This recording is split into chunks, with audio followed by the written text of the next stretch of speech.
வணக்கம். நான் உங்கள் அன்பிலவள்.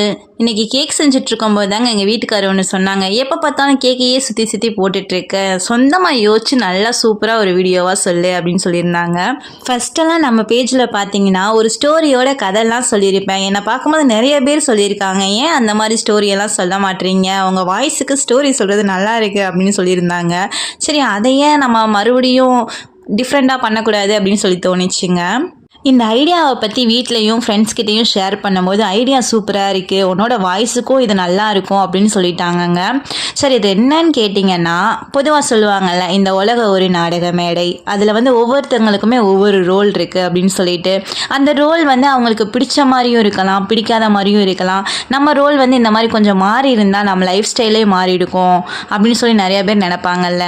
அதை ஒரு 2 நிமிஷம் ஆடியோவாக நீங்கள் அனுப்புனீங்கன்னா நான் அதை ஸ்டோரியாக கன்வே பண்ணி சொல்லுவேங்க. அது உங்கள் நேமோ இது நீங்கள் தான் அப்படின்னு சொல்லிட்டு யாருக்குமே எதுவுமே தெரியாது. இது ஒரு ரகசிய தோழி மாதிரி, நம்மக்கிட்ட கடலில் கள்ள தூக்கி போட்ட மாதிரி, அது யாருக்கும் தெரியாது, யார் போட்டாங்கன்னு சொல்லியும் தெரியாது.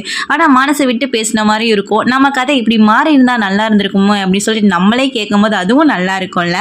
இந்த கான்செப்டை சொல்லும்போது சூப்பராக வரும்னு சொல்லிட்டு இப்போயே 2-3 பேர் ஸ்டோரி எல்லாம் சொல்ல ஆரம்பிச்சிட்டாங்க, இதுதான் என்னோட வாழ்க்கை அப்படின்னு சொல்லிட்டு. ஆனால் அது யார் எப்படி அப்படின்னு சொல்லி எதுவுமே யாருக்குமே சொல்ல போகிறதில்ல. ஆனால் கதை மட்டும் கேட்க போகிறோம். இந்த ஸ்டோரி இப்படியும் கூட மாற்றி சொல்லலாம்னு உங்கள் கருத்துக்களையும் நீங்கள் சொல்லலாங்க.